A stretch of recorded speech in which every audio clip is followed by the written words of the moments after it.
Ryan Garcia naiyak sa kanyang pagkatalo kay Rolly Romero, promoter na si Oscar De La Hoya dismayado.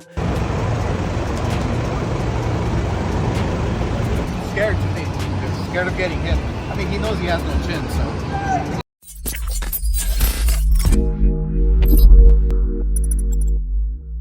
So matapos na pong malasap ni Ryan Garcia ang masaklap at hindi inaasahang pagkatalo via lopsided unanimous decision sa kamay ng heavy underdog na si former WBA Junior Welterweight World Champion Rolando Rolly Romero, ay nakuha ng fight hype ng video si Garcia pagpasok nito sa sasakyan pagkatapos ng laban.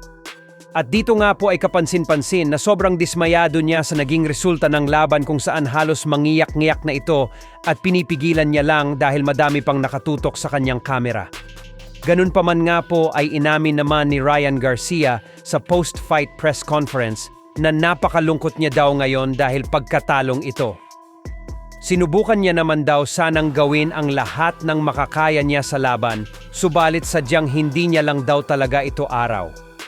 Hindi niya din daw alam kung bakit napakapangit ng performance na ipinakita niya ngayon, pero hindi umano ibig sabihin nito na katapusan niya na dahil babalik daw talaga siya sa lalong madaling panahon.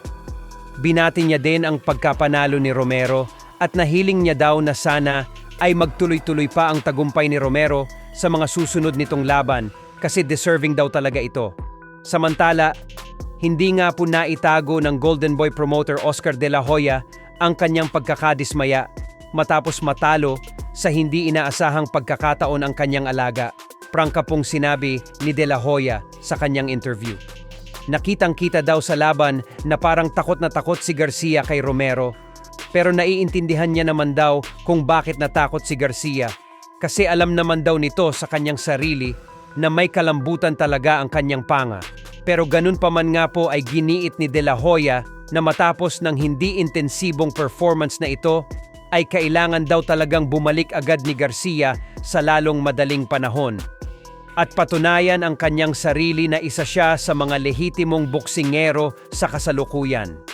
Dahil po sa mga binitawang salita na ito ni De La Hoya, ay panigurado po na hindi matutuwa si Garcia dito.